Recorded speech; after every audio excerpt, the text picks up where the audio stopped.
सुप्रभात बच्चों, आज हम आपकी पाठ्य पुस्तक हिंदी के पाठ 1 का अध्ययन करेंगे जिसका शीर्षक है भाषा, लिपि और व्याकरण।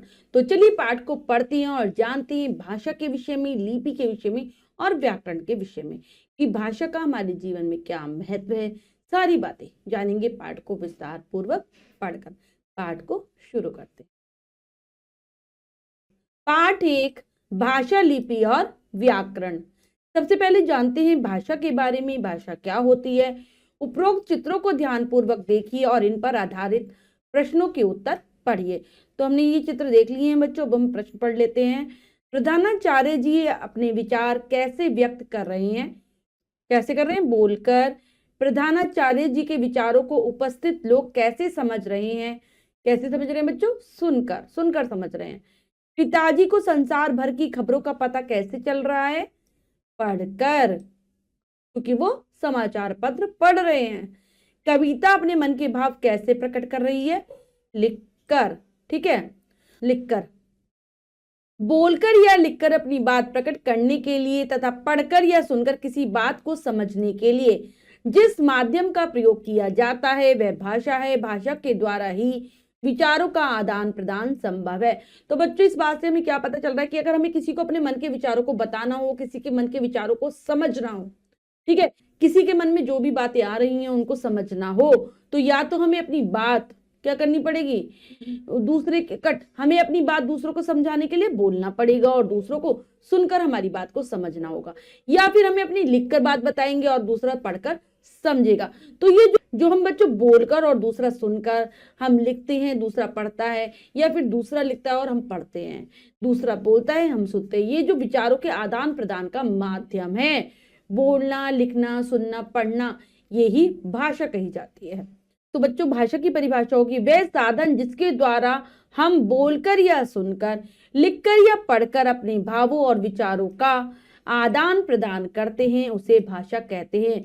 ऐसे साधन को भाषा कहा जाता है जिसमें हम सुनकर, लिखकर, बोलकर, पढ़कर अपने विचारों का आदान प्रदान करते हैं।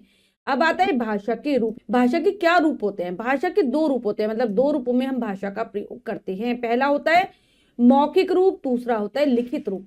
मौखिक में और फिर लिखित में। सबसे पहले मौखिक रूप के बारे में जानते हैं। जब हम अपने विचार बोलकर किसी दूसरे व्यक्ति के समक्ष प्रकट करते हैं और दूसरा व्यक्ति उन्हें सुनकर समझता है तो उसे भाषा का मौखिक रूप कहते हैं।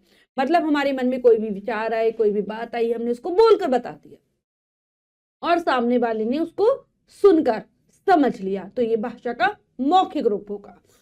या फिर दूसरा बोल रहा है और हम सुनकर समझ रहे हैं। जैसे उदाहरण है भाषण देना, आपस में बातचीत करना, रेडियो सुनना, टीवी देखना, फोन पर बातें करना आदि मौखिक भाषा के उदाहरण हैं। अब जानते हैं भाषा के लिखित रूप के विषय में। जब हम अपने विचार लिखकर किसी दूसरे व्यक्ति के समक्ष प्रकट करते हैं और दूसरा व्यक्ति उन्हें पढ़कर समझता है तो उसे भाषा का लिखित रूप कहते हैं। यानी कि हमने अपने विचारों को लिखकर बताया और दूसरे ने उसको पढ़कर समझ लिया, या फिर दूसरे व्यक्ति ने अपनी बात लिखकर बताई और हमने पढ़कर समझ ली, ये लिखित रूप है। समाचार पत्र, पत्रिकाएं, पत्र आदि लिखित भाषा के उदाहरण हैं। तो बच्चों, जो समाचार पत्र में जितनी भी चीजें लिखी रहती है वो हम पढ़कर ही समझते हैं। अब आता है यह भी जाने, कुछ बातें और हैं जिन्हें हमें जानना आवश्यक है। हम इशारों या संकेतों द्वारा भी अपनी बात दूसरों तक पहुंचाते हैं, इसे सांकेतिक भाषा कहते हैं। जैसे कई बार हम इशारे से, संकेत के माध्यम से अपनी बात दूसरों तक पहुंचाते हैं, इसको क्या कहा जाता है? सांकेतिक भाषा। संलग्न चित्र में दोनों ने अपनी अपनी बात संकेतों द्वारा प्रकट की है। यहाँ पर हम देख रहे हैं चित्र में संकेतों के द्वारा, इशारों के द्वारा अपनी बात बता रही हैं ये लोग, ये सांकेतिक भाषा है। लेकिन व्याकरण में सांकेतिक भाषा का कोई स्थान प्राप्त नहीं है, इसका प्रयोग नहीं किया जाता व्याकरण के अंतर्गत, भाषा के अंतर्गत। हमारे देश में अनेक भाषाएं बोली और लिखी जाती है, जिनमें हिंदी, अंग्रेजी, पंजाबी, उर्दू, मराठी, गुजराती, तमिल, तेलुगु, संस्कृत, बांग्ला, मैथिली आदि प्रमुख है। बहुत सारी भाषाएं बोली जाती है। कौन कौन सी? हिंदी, अंग्रेजी, पंजाबी, उर्दू, मराठी, तमिल, तेलुगु, संस्कृत, बांग्ला, मैथिली आदि प्रमुख है। हिंदी हमारे देश की राष्ट्रीय भाषा और अंग्रेजी अंतरराष्ट्रीय भाषा है। तो हमारे देश में सबसे ज्यादा हिंदी बोली जाती है, इसलिए हमारी राष्ट्रीय भाषा है, और अंग्रेजी सारे संसार में ही बोली जाती है, इसलिए अंतरराष्ट्रीय भाषा हो गई। बच्चों अब जानते हैं लिपि के बारे में। लिपि क्या होती है? प्रत्येक भाषा को लिखने का एक विशेष ढंग होता है जिसे उस भाषा की लिपि कहते हैं। प्रत्येक भाषा की अलग अलग लिपि होती है। कुछ प्रमुख भाषाएं, उनकी लिपि व उदाहरण निम्न प्रकार हैं। तो किसी भी भाषा को लिखने का तरीका अब या ढंग या विधि लिपि कहलाती है, क्योंकि हर भाषा अलग है, हर भाषा को लिखने का तरीका अलग है। तो इसीलिए हर भाषा की अलग अलग ही लिपि होती है। यहाँ कुछ भाषाओं के नाम, उनकी लिपि और उदाहरण दिए गए हैं, इनको पढ़ लेते हैं। भाषा, लिपि, उदाहरण। सबसे पहले हिंदी भाषा लिपि क्या है? देवनागरी। और उदाहरण, मैं भारतीय हूं, ऐसे लिखते हैं हिंदी में। अंग्रेजी रोमन लिपि में लिखी जाती है, आई एम एन इंडियन। ठीक है, ये अंग्रेजी भाषा का उदाहरण हो गया। अब आते पंजाबी, जो कि गुरुमुखी लिपि में लिखी जाती है। इस प्रकार से बच्चों ये लिखी जाती है। और फिर आती है उर्दू। उर्दू भाषा जिसकी लिपि होती है फारसी। किस प्रकार से लिखते हैं हम उर्दू में? इस प्रकार से, यहाँ पर दिया हुआ है। ठीक है, इस प्रकार से लिखा जाएगा। नेक्स्ट है, किसी भाषा को लिखने की विधि या ढंग को उस भाषा की लिपि कहते हैं। तो ये उसकी परिभाषा हो गई। किसी भी भाषा को जो लिखने का तरीका है, ढंग है, विधि है, वही उस भाषा की लिपि है। अब आती है व्याकरण। व्याकरण क्या होता है जानते हैं। दिए गए वाक्यों को ध्यानपूर्वक पढ़िए और समझिए। यहाँ कुछ वाक्य हैं, कॉलम क और ख में दोनों में वाक्य है। मीरा गाना गा रहा है, और ख में लिखा है मीरा गाना गा रही है। ठीक है। पेड़ में पक्षी बैठे हैं, पेड़ पर पक्षी बैठे हैं। मैंने तेरे से नाराज हूं, मैं तुमसे नाराज हूं। विवाह को गर्म करके दूध दो, विवाह को दूध गर्म करके दो। तो बच्चों हमने बहुत सारे वाक्यों को पढ़ा। एक में अशुद्ध वाक्य थे, दूसरे में शुद्ध वाक्य थे। खंड का के वाक्यों में कुछ अशुद्धियां हैं, जिन्हें खंड खा के वाक्यों में दूर करके लिखा गया है। तो का में क्या थी? अशुद्धियां, गलतियां हैं, जिनको खंड खा में क्या करा? सही करके लिख दिया। ये अशुद्धियां व्याकरण द्वारा शुद्ध की गई हैं। मतलब बच्चों जो ये जितनी भी इसमें गलतियां थी, इसको हमने शुद्ध करके लिखा। खा में कैसे लिखा? व्याकरण के द्वारा।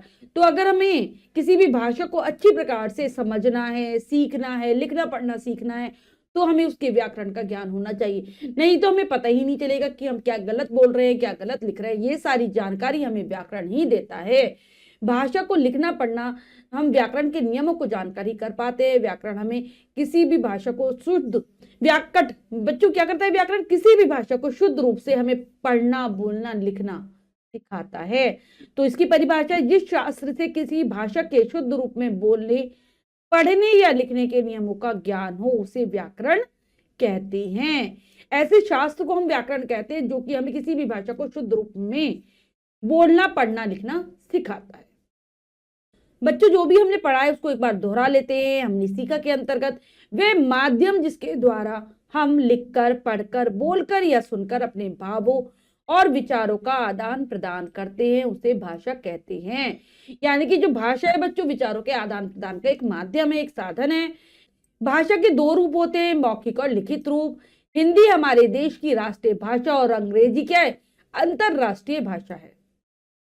किसी भी भाषा को लिखने की विधि या ढंग को उस भाषा की लिपि कहते हैं। जो तरीका है वही लिपि है किसी भाषा को लिखने का। जिस शास्त्र से भाषा के शुद्ध रूप में बोलने, पढ़ने या लिखने के नियमों का ज्ञान हो, उसे व्याकरण कहते हैं। व्याकरण भाषा को शुद्ध रूप से बोलना, पढ़ना, लिखना सिखाता है।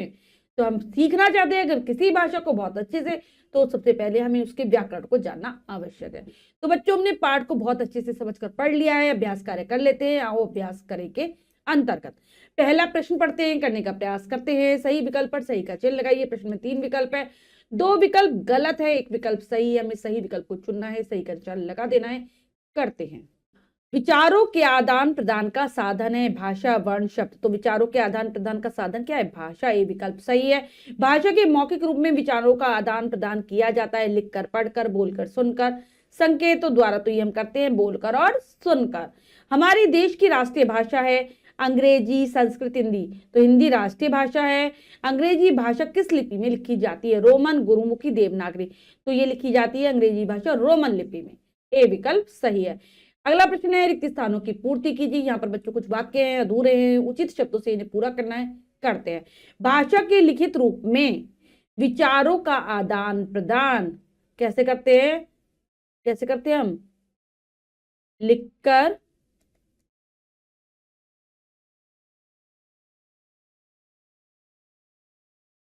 कर या पढ़कर किया जाता है। व्याकरण में, व्याकरण में सांकेतिक भाषा, सांकेतिक भाषा को कोई स्थान प्राप्त नहीं है। हमारे देश में अनेक भाषाएं